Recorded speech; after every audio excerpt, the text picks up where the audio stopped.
अस्सलाम वालेकुम फ्रेंड्स, कैसे हैं आप सब लोग। आज की वीडियो का टॉपिक जो है वो होलसेल और पीएल में क्या डिफरेंस है, ठीक है। और विद वेरी सिंपल वे, इतने मतलब सिंपल वे में आपको समझाऊंगी, क्योंकि अगर आपको एक बहुत ही मतलब जो है वो एक फॉर्मल किस्म की वीडियोस आप चाह रहे हैं तो वो बहुत सी हमारी यूट्यूब पर पड़ी हैं, लेकिन मैं जो हूँ वो मेरा तरीका जो है वो बहुत सिंपल सा है। और सिंपल वर्डिंग में मेरा कुछ मोटो ये है कि मैं ऐसे स्टूडेंट्स और मतलब फॉर्मल लैंग्वेज को यूज़ किए बगैर जो है वो मतलब आसान सी लैंग्वेज में हम बात करें, ताकि हमें आसानी से चीज़ें जो है वो समझ में आ जाएं। हमने चीज़ों को उलझाना नहीं है, अपने उन स्टूडेंट्स के लिए भी जो कि बिल्कुल न्यू है इस फील्ड में। चलें, आपका ज़्यादा टाइम नहीं लूँगी, स्टार्ट करते हैं। हमने देखना है कि पीएल में और होलसेल में क्या फ़र्क है, ठीक है, क्या डिफरेंस है। क्योंकि बहुत से स्टूडेंट जो हैं वो पीएल और होलसेल को सेम चीज़ ही कर देते हैं, मतलब उनको बाज़ औक़ात समझ नहीं आ रही होती, ठीक है। हमने पीएल में क्या करना होता है, जस्ट पीएल में हमारा ये काम होता है कि हम काम को डिस्कस नहीं करेंगे, आपको फिर से मैं कंफ्यूज नहीं करूँगी। पीएल में हमने अपनी ब्रांड बिल्डिंग खुद की करनी होती है। इट मीन्स कि जिस तरह से ये वाला ब्रांड आपको नज़र आ रहा होगा, यहाँ पर ब्रांड नेम लिखा हुआ है क्लिनिक क्यू, ठीक है, ये एक ब्रांड है। तो इस ब्रांड के नाम से ये अमेज़ॉन पर बिक रहा है। इसी तरह से हमने अपना एक ब्रांड जो है वो अपना अपना एक यूनिक नेम के साथ अपना ब्रांड जो है वो लॉन्च करना होता है पीएल में। और उसमें सबसे पहले हमने क्या करना होता है, प्रोडक्ट हंटिंग करनी होती है। उसके बाद उसकी हमने सोर्सिंग ढूँढनी होती है, ठीक है, अलीबाबा पे। और उसकी हमें अगर कम में मतलब कम प्राइसेस में कहाँ से मिल रहा है, अलीबाबा पे में हम मतलब हमें उसकी कम से कम प्राइस जो है वो हमने सप्लायर्स के साथ डील करना होता है। उसके बाद सोर्सिंग होगी, सोर्सिंग के बाद हमने उसकी लिस्टिंग आ जाती है, लिस्टिंग करनी होती है। ये जो सारी लिस्टिंग होती है ये इसका टाइटल है मेन, ठीक है। और इसके बारे में जितनी भी इंफॉर्मेशन ये वाली दी गई होती है, यहाँ तक इवन दो के नीचे तक जो है वो ये सारी की सारी ये प्रोडक्ट डिस्क्रिप्शन आ गई है। इसकी डिटेल में यूपीसी होता है, इसका एसेंस होता है, ईच एंड एवरीथिंग। ये जो इसकी सारी की सारी, सॉरी आपको नज़र नहीं आता जी, ये देखें, यूपीसी हो गया, एसएन हो गया, हर चीज़ जो होती है ना ये वाली इसकी सारी की सारी ये डिस्क्रिप्शन होती है। और ये एक वीए का काम होता है जो कि पीएल कर रहा होता है, ठीक है। ये इसकी फिर हमने लिस्टिंग होती है। लिस्टिंग के बाद फिर इसकी जो है वो देन अमेज़न अकाउंट मैनेजमेंट आ जाती है कि हमने सेलर सेंटर को कैसे मैनेज करने हैं। ये तकरीबन 3-4 जो है वो स्टेप्स बन जाते हैं पीएल के।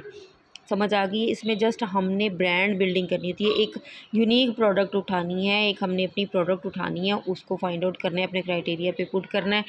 अगर हमारे अकॉर्डिंग टू क्राइटेरिया वो प्रोडक्ट है तो हम उसमें जाएंगे और उसको क्या करेंगे कि हम उसको सस्ते में सप्लायर से लेंगे और आगे इसी तरह से फर्दर उसको हम अमेज़ॉन पर लाइव कर लेंगे अपनी इन्वेंट्री मंगवा के, ठीक है। ये हमारा हो गया पीएल।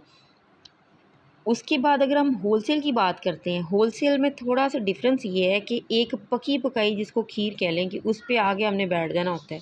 फॉर एग्ज़ाम्पल कि हमने देखना होता है कि कोई भी एक प्रोडक्ट है, जैसे मेरे पास ये खुली हुई है, चलिए इसी की बात करते हैं कि ये वाली जैसे कि एक प्रोडक्ट है, ठीक है, और ये वाला इसका ब्रांड है। उस हमने इसमें गेटेड और अनगेटेड दोनों कैटेगरीज़ में चले जाना होता है होलसेल में, ठीक है।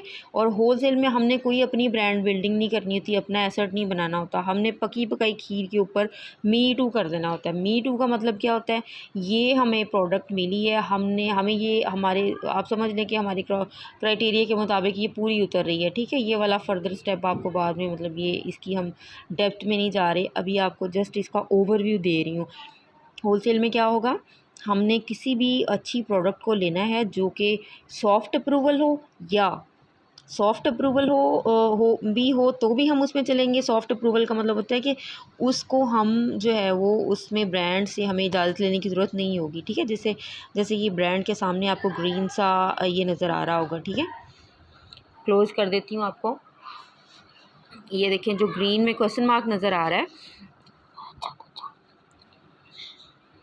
ग्रीन में आपको क्वेश्चन मार्क नज़र आ रहा है, इट मीन्स कि ये सॉफ्ट अप्रूवल है। इसका मतलब है कि हम ब्रांड से जो है वो परमिशन लिए बगैर इसको मी टू कर सकते हैं, ठीक है। अच्छा, यहाँ पर ये चीज़ हो गई। और इसको मी टू अब कैसे करेंगे हम, ठीक है। ये हमें प्रोडक्ट अच्छी लगी और हमने इसको देख लिया, कीपा में जाके इसके हमने स्टैट चेक कर लिए, ठीक है। और इसके ग्राफ, इसकी सेल्स रैंक देख ली, इसकी हमने ईच एंड एवरीथिंग जो है वो, ठीक है, क्राइटेरिया के मुताबिक वो आप हम फर्दर बात करेंगे कैसे हमने प्रोडक्ट को जो है वो एनालाइज़ करना होता है। अच्छा, जब देख लिया कि हमारी प्रोडक्ट हमारे क्राइटेरिया पे पूरी उतर रही है, तो हमने क्या करना होता है, हमने उस प्रोडक्ट को मी टू कर लेना होता है। मी टू हम सेलर सेंटर में जाते हैं, सेलर सेंटर में जाने के बाद जो है वो इसको मी टू कर लेते हैं हम, यानी कि अप्लाई टू सेल हम इसको हम इसको सेल करना जब शुरू कर देते हैं, तो उसमें हम इसी की लिस्टिंग पे हमें कोई लिस्टिंग भी क्रिएशन नहीं करनी पड़ती, कोई हमें इसमें वो नहीं होता है कि अब इसकी प्रोडक्ट डिस्क्रिप्शन लिखें या जिस तरह ये लिखी लिखाई हर चीज़ होती है। जस्ट हमने इसकी प्रोडक्ट के को खुद से एनालाइज करना होता है और देखना होता है कि अगर ये हमारे क्राइटेरिया पे पूरे उतर रही है तो हम इसको जो है वो सेल कर सकते हैं, ठीक है।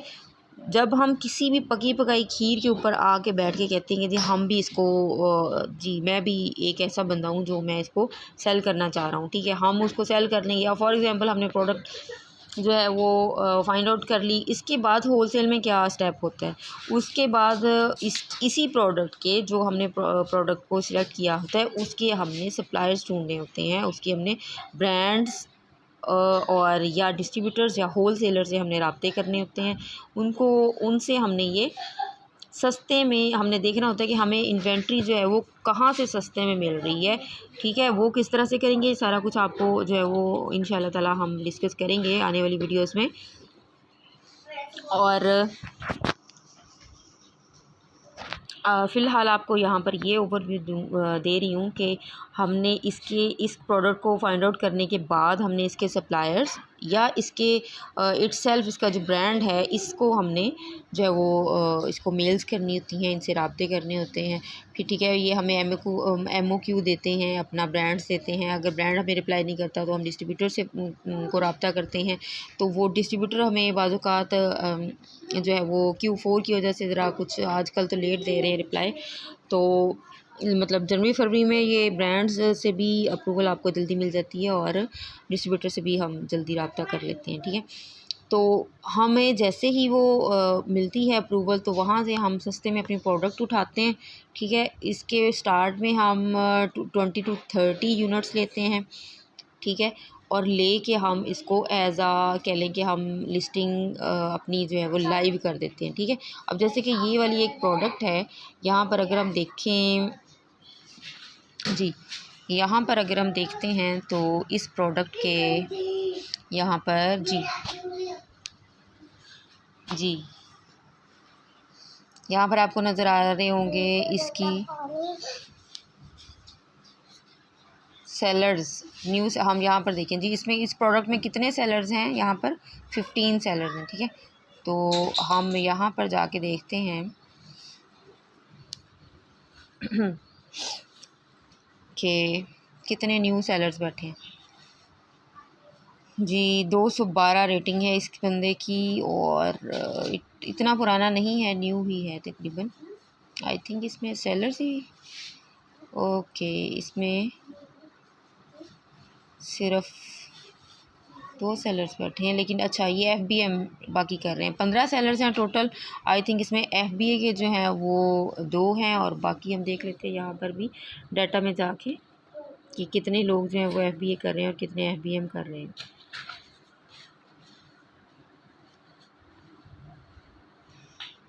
आई थिंक कीपा लॉगिन होने वाला, ठीक है, ओके। अच्छा, ये सारी डिटेल जो है ना वो आप हम किसी और वीडियो में आपको बता दूँगी। जस्ट ओवरव्यू देने का मकसद ये था कि हमने करना क्या होता है जी। कीपा के स्टार्ट शो हो चुके हैं हमारे पास। हम देख लेते हैं कि ये FBA की है या FBM, ताकि आपको मैं थोड़ा सा क्लियर बता दूँ।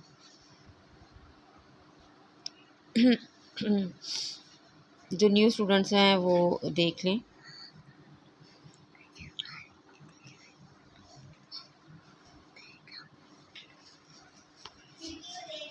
जी, ये तकरीबन एफबीए सेलर्स बैठे हैं हमारे पास इसमें ज़्यादा, और एफबीएम नहीं है। ठीक है, ये जो एफबीए टिक का निशान है ये हमें शो कर रहा है कि ये एफबीए सेलर्स हैं। और ये इसमें 1 रेटिंग वाला, 0 रेटिंग वाला, 30। ठीक है, ये सारे न्यू सेलर्स इसमें बैठे हैं। जिनकी रेटिंग जो है वो कम होती है वो न्यू सेलर्स होते हैं। ठीक है, इट मीन्स कि हम भी इसमें जा सकते हैं। अगर हम देखते हैं एक बंदा कहीं डोमिनेंट मतलब डोमिनेंसी तो नहीं करके बैठा, तो फिर हम इस तरह से ये सब चीज़ें जब हम स्टैट चेक करेंगे तो देखेंगे। इसके हमने जब ठीक है प्रोडक्ट फाइंड आउट कर ली, प्रोडक्ट के बाद उसके हमने ब्रांड्स को रब्ता कर लिया, वहाँ से हमें सप्लायर से हमें सस्ते में प्रोडक्ट जहाँ से मिली हमने वो ले ली। उसके बाद क्या करना होता है, उसके बाद हमने अपनी इन्वेंट्री जो है मंगवा लेनी होती है और जस्ट अपने प्रोडक्ट को लाइव कर देना होता है। ठीक है, ये होता है होलसेल। आई थिंक सो आपको थोड़ा सा क्लियर हो गया होगा कि पीएल और होलसेल में किस तरह से डिफरेंस होता है। ठीक है, होलसेल में हमें मतलब कि एक बनी बनाई चीज़ पर आकर खुद से बैठ जाना होता है कि हाँ भी मैं भी एक नया सेलर हूँ और मैं भी जो है वो सेल करूँगा। ठीक है, और पीएल में क्या होता है, हमने अपना खुद से ब्रांड बनाना होता है। अगर इसके रिगार्डिंग कोई भी क्वेश्चन है तो आप कर सकते हैं मुझे कमेंट में। अगर मेरी कहीं भी गलती, आपको कुछ गलत मैं बोल गई हूँ तो भी मुझे आप कमेंट में ज़रूर बताइएगा। ठीक है, तो और अगर किसी चीज़ को मैं स्किप कर गई हूँ, ठीक है, तो वो भी मुझे बताइएगा ज़रूर, ताकि नेक्स्ट टाइम आपको जो है वो उसको मैं रिज़ॉल्व कर दूँ। मिलते हैं अगली वीडियो में, तब तक के लिए अल्लाह हाफ़िज़।